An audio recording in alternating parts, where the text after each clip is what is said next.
बिस्मिल्लाहिर्रहमानिर्रहीम। अस्सलामु अलैकुम वरहमतुल्लाहि वबरकातुहू।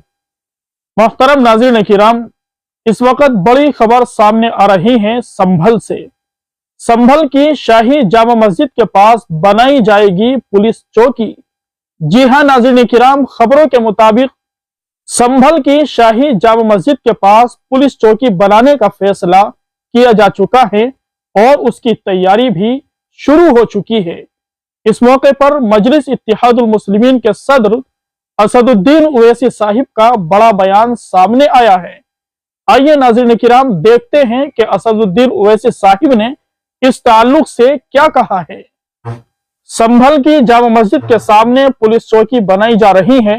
मुल्क के किसी भी कोने में चले जाइए, वहां की सरकार ना तो स्कूल खुलवाती है ना अस्पताल।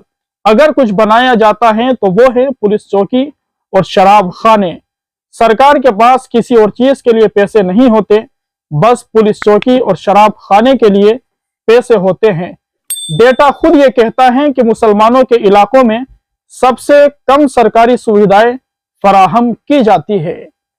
मोहतरम नाज़रीन किराम, ये बयान दिया है मजलिस इत्तेहादुल मुस्लिमीन के सदर असदुद्दीन ओवैसी साहिब ने संभल की शाही जामा मस्जिद के पास जो पुलिस चौकी बनाने का फैसला किया गया है उस ताल्लुक से। दुआ कीजिए अल्लाह तबारक व ताला हमारे मुल्क हिंदुस्तान की हिफाजत फरमाए। बारी ताला हमारी तमाम मसाजिद की, मदारिस की, खानकाहों की और उलमाए दीन की हिफाजत फरमाए।